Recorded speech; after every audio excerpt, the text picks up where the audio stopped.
Alright, so I know it's been more than a while. That's a huge understatement. It's been since October, I understand that. I'm a full-time student and I work full-time. This is a hobby, and sorry, I fell behind. Not much of an excuse, honestly. I understand it's a little bit disrespectful to people who actually subscribe to this channel.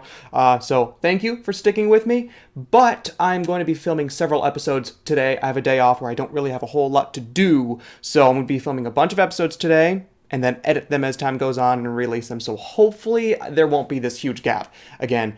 Anyway, here we go. We're going to do another episode. So a while back I did an episode on best beginner tarantulas. However, something that didn't really occur to me back then is that you don't always want to drop, $100, $150 on an adult or even juvenile tarantula.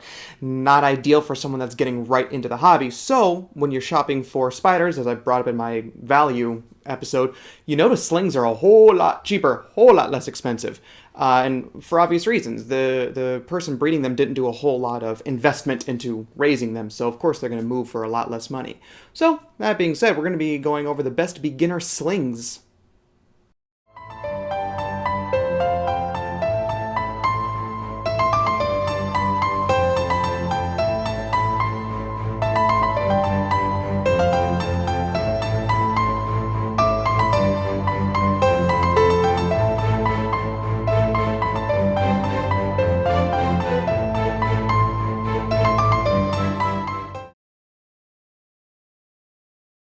Now, the reason it didn't really occur to me before to even include slings on the list is because they are a little bit harder to keep than adults.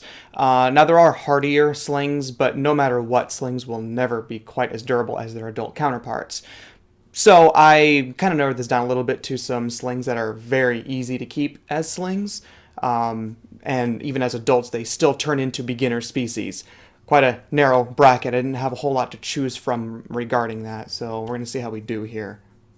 Now, when I say that slings are cheap, quote unquote, I know that has a negative connotation. I mean monetarily cheap. It's not that they're not valuable as adults. Some of these spiders will go for $200-300 as adults, but as slings, the babies, they're hardly more than $50 on the expensive one. More commonly, some of them on this list you can pick up for $5. I'm not exaggerating. Here in the United States, any prices I quote are always here in the United States. So what makes a good beginner sling? It's going to be durable, obviously. They're not going to be very expensive. They're going to grow quickly. And as adults, they are still going to be a beginner species or maybe intermediate. But as they grow, they won't be too much of a challenge. First category is going to be the beautiful. Now, in this one is going to be the only arboreal on the list, Psalmopoeus cambridgei. Do not get an avicularia as a sling. They're great beginners as an adult or a juvie, but slings, they die easily. So, Psalmopoeus cambridgei. As for why they're beautiful, look at them. They turn into this beautiful emerald green. As slings, they kind of have boring coloration, honestly, other than the zebra pattern on the abdomen, but they grow into this gorgeous emerald green color. In terms of care, as a sling, they do require just a little bit of humidity. More so than anything, you kind of need to just spritz their webbing or the side of the enclosure for drinking water, not so much for the humidity. Don't keep them bone dry, moisten the substrate every now and then, but that's really about all they need. As they age and grow larger, you can kind of wean them off the humidity. They never like it purely bone dry, but they're more forgiving as they age. Again, a little spritz on the side as slings for drinking water. By the time they're juvies, provide a water dish. You don't need to do the spritzing anymore. From the point that they are slings until about the 2 to 3 inch mark, give or take, do provide about 1 inch worth of substrate. They will burrow a little bit and then more so put up dirt curtains, actually. They'll make a web tube and just throw up dirt to make it more homey, I suppose. But so they need both the burrowing room and the vertical climbing room. Just as juvies, by the time they're adults, a cork tube will do. They stop burrowing entirely. For an idea on how to keep these, not really an in-depth tutorial, but you see cork slab in there, a little bit of plant for a webbing room, and you can kind of see, if I get the angle right, that it actually has burrowed in there. It will web quite a bit more. It's only been in this home for 2-3 weeks, but this is a sling, actually. This is not a juvenile just yet, but I gave it room to grow because I don't like to rehouse very often, both for me and for the spider. Moving on from the beautiful, we have the strange. If you Google tarantula, this will be one of the first results that you'll even see. It's been a staple in the hobby for quite some time. The green bottle blue tarantula, Chromatopelma saniopubescens. What I love about these guys, it's pretty unique in the world of tarantulas, is they don't show adult coloration very young, but they go through several different morphs of color as they age. They start off as just normal slings, the typical brown, but then they just change. They get little booties for a while, and then they get a zebra abdomen for a while, before finally going into that beautiful adult coloration. So strange in that regard, but also strange in the sense that they web unbelievably, which is usually reserved for the more advanced species. So that's great with this guy. They do burrow with slings. In fact, almost all slings burrow, so always offer burrowing room. But on this one, also offer webbing anchor points. I like to use those little coffee stirrers, you know, the tiny, tiny little straws. Those work great because they don't mold.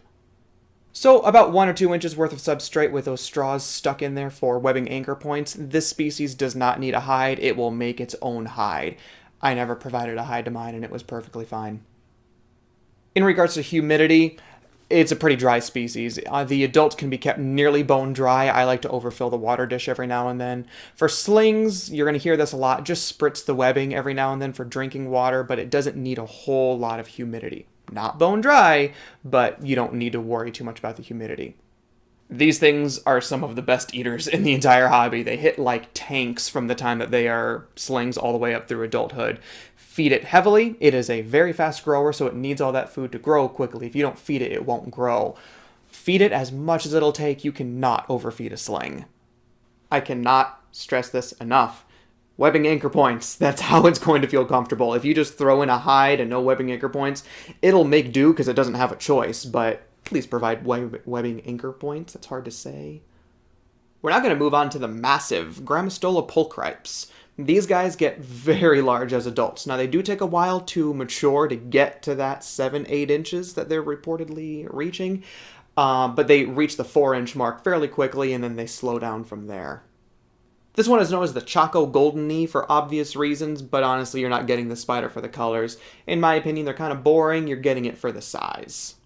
These things are rock solid with durability. I mean, they're a Grammostola. They are related to the rose-haired tarantula that every pet store sells. They carry on that durability. Now, they do like it a little bit more humid than their rose-hair counterparts, so even as adults, you do want to overflow the water dish every now and then.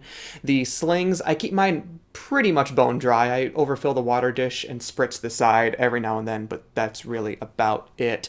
As itty-bitty slings, you do want to give burrowing room, but they quickly forego burrowing. Once they reach to about 1.5 to 2 inches, they stop burrowing entirely.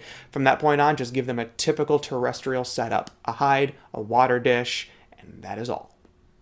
I'm not quite sure how these have survived so long in the wild because they are not skittish, and if a tarantula could be called docile, these would be it.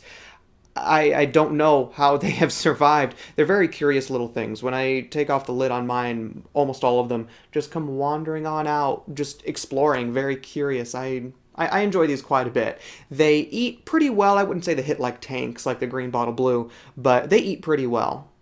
For an example on how to keep them, like I said, typical terrestrial enclosure, hide, water dish, and then that's about it. This is about a 2-inch individual, so this is a large enclosure, but like I said before, I like to rehouse to where they don't need to be rehoused very often. So this one's going to last quite a while. I expect it to be in here for at least 6 months. Alright, there was the massive. Now we're going to go over the itty-bitty Phrixotrichus scrofa. I believe I'm pronouncing that right. So now here's the deal. I don't like slings. I think I've brought that up. I'm not a fan of them. I've only enjoyed keeping 2 slings my entire time in the hobby.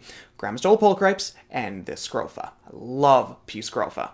Of course, this is going to be a dwarf species with the females reaching 3, maybe 4 inches. 4 inches for a big individual.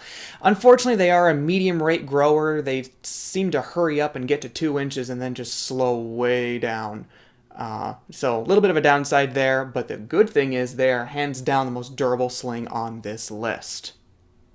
Now, you may or may not be able to see her in there. She's about a 1-inch, you might be able to see her on the side. She's about a 1-inch individual, and you'll notice there's nothing going on in there. There's no humidity, there's no hide, none of that. I've offered hides, and she just buries them universally.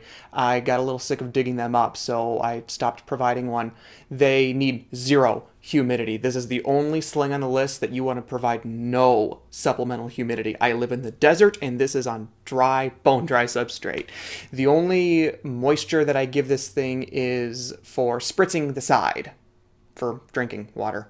like I said before.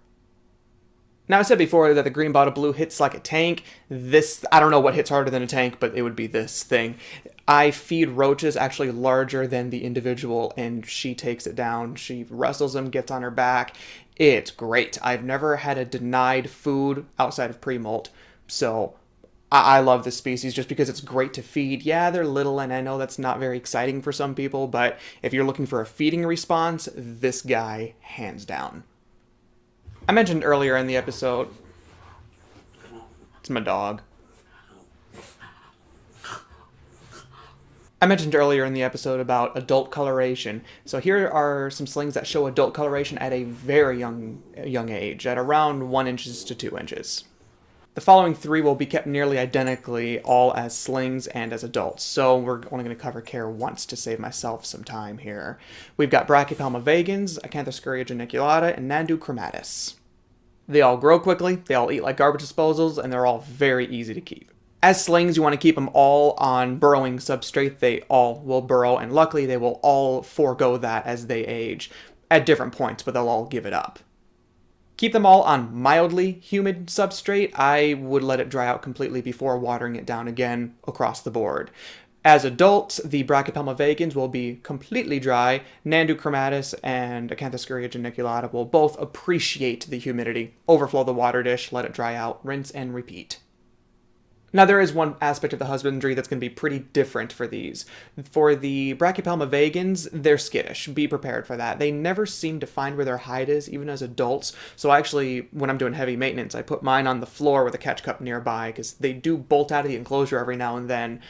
Be prepared for that. They're not bitey. They don't try and bite you at all, at least unless you're trying to poke them. They're not going to try and hurt you, but they are going to try and get away from you. They're fight or flight. It's always a flight for them. Now with the A. geniculata and chromatus, they will bite you. They think everything is food. It's not that they're necessarily aggressive or defensive, whichever word you want to use. They just legitimately think everything is food, including your finger. So don't stick a finger in there. Those long tongs, they are a necessity with these two species. As they age and get larger, they are considered an intermediate species on both of them, but by the time that size comes about, you will have experience to be able to hold your own with these. So, quick rundown. Brachypelma vagans won't try and bite you, but it will try to run away from you. A. geniculata and chromatus will absolutely try and bite you. And that's going to be it. Of course, these are just my selections. There are other great beginner slings out there, but for the criteria I put on, to me these were about the only ones that fit. By all means, throw in your own suggestions down at the bottom, in the comments, of course. If you have questions, throw them out. I always answer them. As always, this has been Arachnoid. I've been EulersK, and thank you once again for watching.